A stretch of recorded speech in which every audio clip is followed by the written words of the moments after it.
1991 में इटली और ऑस्ट्रिया की सीमा पर उत्साल आल्प्स में बर्फ में धंसा एक शव मिला जो असल में एक ममी थी। उस वक्त किसी ने नहीं सोचा था कि ओत्सी प्रागैतिहासिक काल के बारे में हमारी सोच को इस कदर बदल कर रख देगा।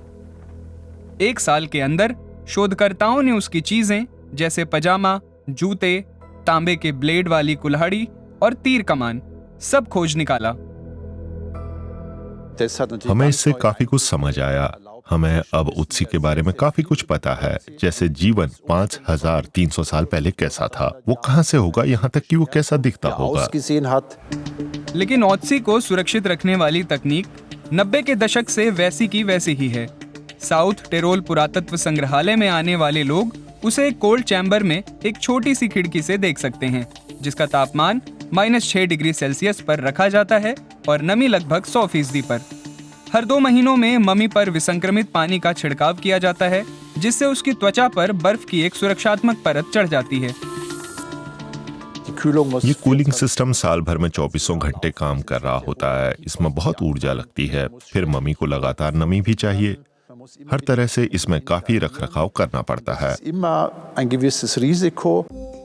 बोल्सानो में एयूराक इंस्टीट्यूट फॉर ममी स्टडीज में म्यूनिक के मानव विज्ञानी अल्बर्ट सिंक इसके समाधान पर काम कर रहे हैं।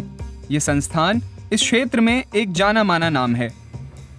कुछ ही हफ्तों पहले उन्होंने पेरू को एनडीआई ममी को संरक्षित रखने पर सुझाव दिए। अब मार्को समाडेली के साथ मिलकर सिंक ओत्सी को संरक्षित रखने के नए तरीके खोज रहे हैं। उनका मकसद सरल मगर महत्वाकांक्षी है। जब ओत्सी को बोल्सानो के पुरातत्व संग्रहालय में ले जाया जाएगा, तब उसे अत्याधुनिक टेक्नोलॉजी इस्तेमाल करके संरक्षित किया जाएगा। ममी को जिस माहौल में रखा गया है वो पूरी तरह यानी 100% स्थिर नहीं है।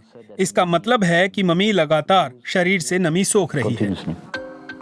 मार्को समाडेली ने ही वो कक्ष बनाया है जहां इस समय ओत्सी को रखा गया है।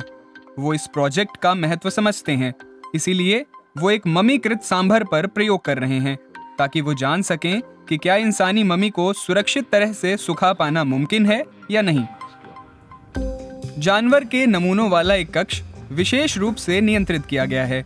उसमें शोधकर्ता तापमान, नमी और हवा के दबाव जैसी पर्यावरणीय स्थितियों में छेड़छाड़ करते हैं। वे नियमित रूप से प्रोटीन और डीएनए जैसे बायोमॉलिक्यूल में किसी भी बदलाव पर नजर रखते हैं।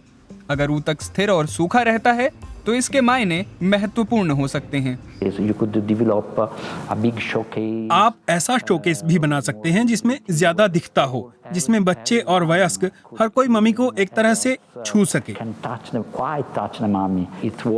ऐसा कक्ष जो बिना बिजली के चले और जहां तापमान, नमी और हवा का दबाव हमेशा ही स्थिर रहे। प्रोजेक्ट अभी भी शुरुआती टेस्ट चरण में है, लेकिन 2 या 3 सालों में शोधकर्ताओं को सही नतीजे आने की उम्मीद है और शायद तब तक ओत्सी के लिए एक अनोखा शयन कक्ष भी तैयार हो जाए।